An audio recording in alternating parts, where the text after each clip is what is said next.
It was supposed to be a warm and joyful Christmas dinner. The one day a year our family could come together, share stories, laugh, and pretend like things were okay. The lights were glowing softly, the table was set with all the holiday favorites, and for a moment, it actually felt like everything might go smoothly. But that peace didn't last long. It was the moment my dad put down his fork, looked straight at me across the table, and said the words that cut deeper than anything I'd ever heard. "You're a burden. Get out of my house." Everyone froze. The clinking of cutlery stopped. My little sister's eyes went wide, my mom looked like she'd just seen a ghost, and all I could do was sit there, stunned, wondering how we got to this point. I wasn't perfect. I've made mistakes, taken wrong turns in life, but to hear that on Christmas? In front of everyone? It wasn't just an insult. It felt like he had erased me from the family in one sentence. What happened next changed everything. I stood up. My hands were shaking, but I had held back long enough. There were things I needed to say, truths that had been buried for years under forced smiles and holiday cheer. This time I wasn't going to swallow it. I wasn't going to stay quiet just to keep the peace. If he thought I was a burden, then maybe it was time he knew what it felt like to carry the weight of his words. That night didn't end the way anyone expected. And what I said next? Well, let's just say the room didn't stay silent for long. I didn't plan on making a scene. I really didn't. But when he said those words, something in me snapped. For years, I had been trying to prove myself to him, getting jobs, going back to school, helping out around the house when things got tight. I wasn't lazy. I wasn't just sitting around doing nothing. But to him, none of it ever seemed to be enough. I looked around the table before I spoke. My older brother kept his eyes down, pretending he didn't hear it. He always stayed out of the family drama, always played the good son. My mom looked torn, like she wanted to say something but didn't dare. That's how it always was. Dad spoke and the rest of us just folded. I said, "Do you really think I'm a burden? Or is that just easier to say than owning up to what you've done?" He glared at me like I had just thrown a punch, and maybe in a way I had. Because this wasn't about just one night.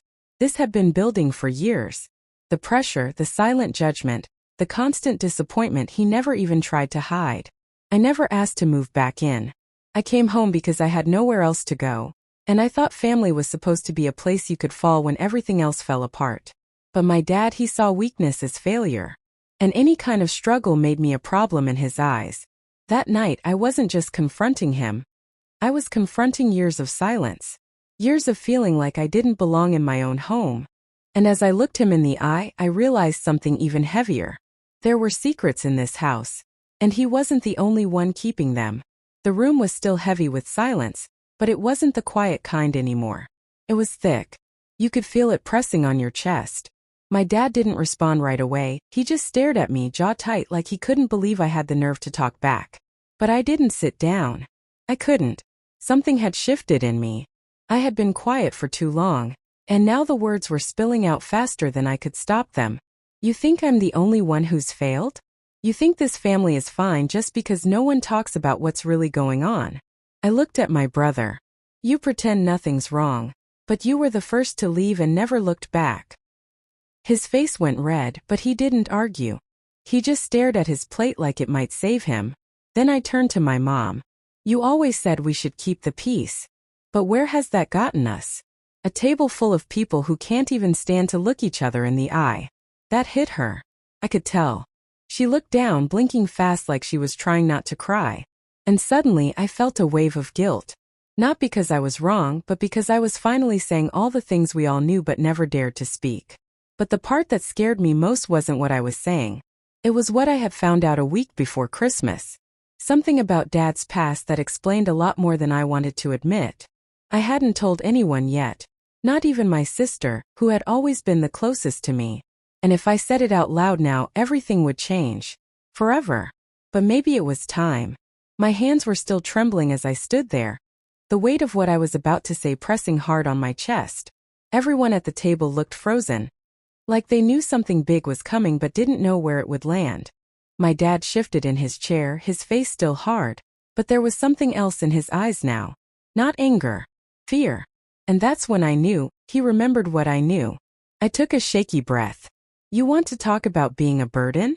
I said, my voice lower now, steadier. Because I've been carrying something for the last week that's been eating me alive. And I didn't ask for it. I didn't go looking for it. But it found me. My brother finally looked up. "What are you talking about?" he asked, his voice tight. I didn't answer him. I looked at my dad. "You lied to us. For years. You made me feel like I was the one bringing this family down. But you've been hiding something that would blow this whole house apart if people knew." My mom looked confused, almost scared. My little sister, who hadn't said a word since dinner started, suddenly whispered, "What is it?" I paused, my throat dry. The room felt like it was holding its breath. "I found the letter," I said slowly. "The one you kept hidden in the garage. The one with her name on it." My dad's face drained of color. My mom gasped. Nobody moved. I hadn't even told them who she was yet. But just saying that much was enough to shake the ground under all of us. I didn't want to ruin Christmas. But the truth didn't care what day it was. And now it was coming out, whether we were ready or not. For a few seconds no one said anything. Just silence. And the sound of the old clock ticking on the wall like it was counting down to something none of us could stop. My dad opened his mouth like he wanted to deny it. But the words wouldn't come. He just sat there staring at me, his face pale.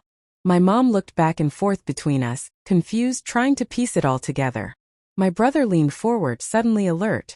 "Wait, what letter? Who's she?" And that's when I dropped the second blow. "Her name's Lisa," I said quietly. "She wrote to you. Begged you to acknowledge her. To stop pretending she didn't exist." I watched my mom blink, stunned. "Who is Lisa?" I didn't want to be the one to say it, but I had come this far. "She's his daughter," I said. "From before he met you. He's known about her for years. And he never told anyone. Not you. Not us." My sister let out a soft gasp, covering her mouth. The room spun like we were all trying to figure out what was real and what wasn't. But I knew the truth. I had read the letter, saw the pictures. It wasn't just some random woman trying to cause trouble. Lisa was real. And she wanted answers. She wanted family.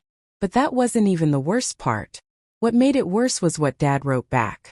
The second letter I found. His response. He told her to stay away. Said she'd ruin his life.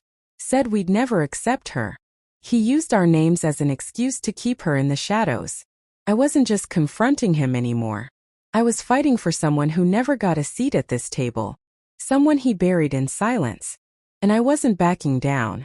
My dad pushed his chair back, standing slowly like the weight of everything was finally pressing down on him. He didn't yell. He didn't deny it. He just looked at me with tired eyes and said, "You weren't supposed to find that." His voice was quiet, almost like he was talking to himself. My mom looked heartbroken. She sat back in her chair, shaking her head, trying to process everything that had just shattered around her. "So it's true?"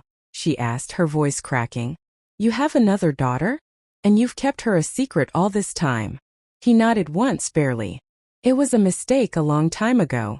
I thought I could leave it behind." "But you didn't," I said. "You left her behind. And now you're treating me like I'm the problem in this family." He looked at me then. Really looked, and something shifted in his face. Maybe regret. Maybe shame. "I didn't know how to fix it," he said. "I didn't know how to face what I did." "Well, now you have to," I told him. "Because I've already spoken to her. Lisa. She's not angry. She just wants to meet us. She wants to know where she came from." That hit him hard. He sat down again, silent.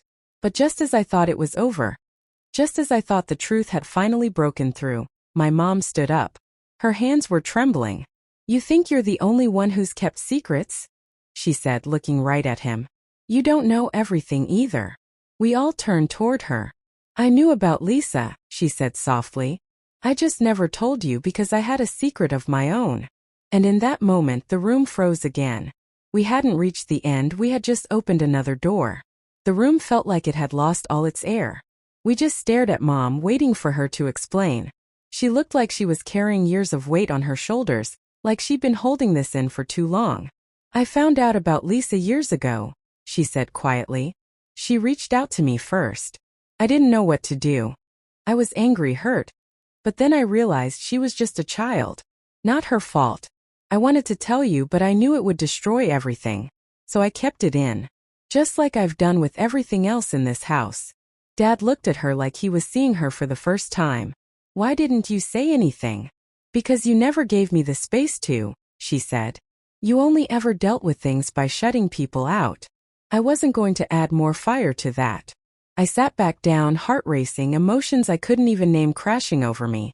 My sister reached out and grabbed my hand under the table. For the first time that night, it felt like we were on the same side. My brother finally spoke. So what now? I looked around the room, at the broken pieces of our so-called perfect family scattered across the table.